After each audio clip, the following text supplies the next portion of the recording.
Ẹ kúlé ni à ń kí ará ilé, ẹ káàbọ̀ ni à ń kérò ọ̀nà. Mo kúnlẹ̀ mo pàpọ́n mọ́, àfojúdi kò sí lọ́rọ̀ mi. Níbikíbi tẹ́ bá ti ń wò mí lónìí, ojú tí ẹ fi ń wò mí ojú náà ò ní fọ́ o. Etí tí ẹ fi ń gbọ́ mi náà ò ní di. Àárín gbé sọnù bí kì í ṣe bí ọmọ.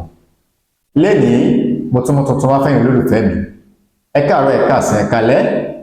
Níbikíbi tẹ́ bá ti ń wò mí lónìí, àánú Ọlọ́run bá kò ní fi wá sílẹ̀ tẹ̀yà tọmọ tẹ̀bí tará. Ẹni lè tí mo fún wa fún wa lónìí, ọ̀pọ̀lọpọ̀ àwa ọkùnrin àti ya ọ̀lẹ nínú ilé látàrí àwọn ìjẹkújẹ kan tí à ń jẹ. Tẹ́lẹ̀ ní tí ìjẹkújẹ bá pọ̀ jù nínú tí à ń jẹ, ó ṣeé ṣe kí ọkùnrin má lè gbéra, ara ọkùnrin kó má lè gbéra bí ó ṣe yẹ kí ó gbéra. Bóyá wà lórí olólùfẹ́ wa, àwa ń ṣe ẹ̀kan, àwa ń sùn lọ. Àbá wọlé báyìí, láàrin ìṣẹ́jú kan sí kejì, àti dámira, àti dátẹnu ẹ̀lẹ̀. Nǹkan burúkú ni o. Aya wa ò ní dáya láya o.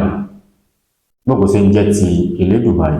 Ṣé rí àwọn nǹkan tí a ń sọ yìí, ọ̀pọ̀lọpọ̀ ilé mi ti dàrú, tó jẹ́ pé obìnrin ò gbádùn ọkọ rẹ̀ mọ́ nínú ilé látàrí àwọn ìjẹkújẹ, àwọn nǹkan dúdùn tí a ń jẹ. Ẹwà láwọn nǹkan dúdùn yìí, ó máa ń pa ara ni. À ń jẹ ṣúgà ni, à ń jẹ magí ni, ọ̀pọ̀lọpọ̀ magí, ó ń para ni. Ẹ jẹ́ ká máa mu tí ó bá korò. Kí n tó bá korò máa pọ̀ jù nínú nǹkan tá a máa mu ní àgbo. Mẹ́jẹ̀ pé gbogbo àná lámọ tẹ́lẹ̀ bá jẹ búrẹ́dì tán sìn, yóò tó fẹ́ lẹ́rìn dòdò, yóò fi lè ìpáǹpa rẹ̀ olùpàjá. Láti bá mi gbìyànjú eléyìí ní iṣẹ́ ìdákọ́lẹ̀ tí ọkùnrin má tètè ń da omi ra. Ẹ sì mọ̀ pé nígbà tá a bá da omi ra, báyẹn ní ara obìnrin ó ṣẹ̀ṣẹ̀ jí. Tára bá ti wá jí, obìnrin wà máa pòṣé. Nígbà tó jẹ́ pé tó yẹ ká lò bí ìṣẹ́jú mẹ́wàá, ìṣẹ́jú mẹ́jọ, àwọn á lò ìṣẹ́jú kan sí kejì. Ẹ rí pé nǹkan burúkú ni. Aya wa ò ní dáya láya. Bá mi gbìyànjú eléyìí kí ẹ fúnlé lábọ̀. Bá mi lọ wá ìwé tẹ́ wù lọ́wọ́ mi.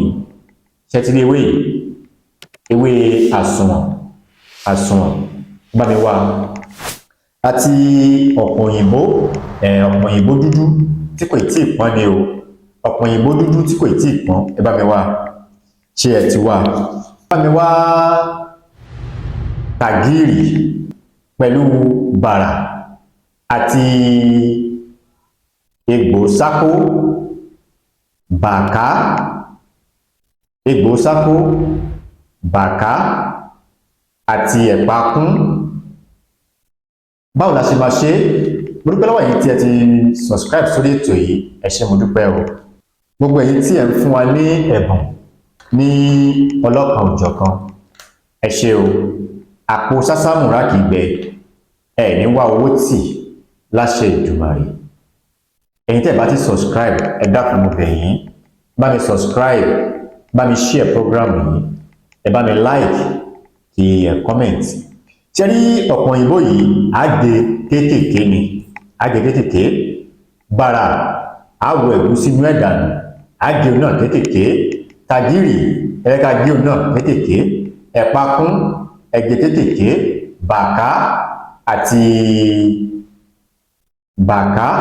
ẹ̀pà kún àti egbò sákó. Ẹ̀ka gé àwọn gbogbo àwọn nǹkan yìí náà kéékèèké. Sákó yìí ẹ jẹ́ kó jẹ́ tútù ni. Ẹ jẹ́ ká wá sè é lágbo.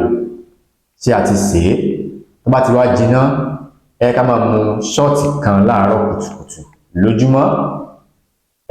Ṣọ́ọ̀tì kan láàárọ̀ kùtùkùtù lójúmọ́. Tá a bá lò, ẹ̀yin náà rí àwọn nǹkan tá a máa yà. Ẹ̀yìn ń dùn mí ni, igbá kan ṣe ni, inú ń kan mí ni. Gbogbo àwọn nǹkan burúkú, ọ̀rá burúkú tó dì mọ́ iṣan yìí, gbogbo ẹ̀ láyà dànù. Bí ikun, gbogbo ẹ̀ lá máa rí. Gbogbo ẹ̀ lá máa rí. Ẹ fẹ́ pè mí, ẹ pè mí sórí àwọn nọ́mbà mi. 08039336675. Ẹ tó bá nífẹ̀ẹ́ sí àwọn product wa, a ní àgúnmu infection, òní ẹ̀ ń wò yìí. Bá a ṣe ní àgbo infection náà la ní àgúnmu infection. Èyíkéyìí tí ẹ bá fẹ́, níbikíbi tí ẹ bá wà, gbogbo ṣe ń jẹ́ ti Elédùmarè. Á tẹ̀ yín lọ́wọ́, àní disappoint yín ilé wa ní àbí lókè òkun àní disappoint yín gbogbo ṣe ń jẹ́ ti Elédùmarè nígbà yìí ni a fi àdàgbà ètò ìlérò sí fún tèmi tó bá dìgbà míì a tún mú ilé tó ti yàtọ̀ sí eléyìí wá orúkọ mi ò yí padà èmi ọmọ yín àbúrò yín olólùfẹ́ yín orúkọ mi ni Dr. Azeez Abolade ọmọ Arábìdé ire o ó di wọ̀ bí ọjọ́rọ̀.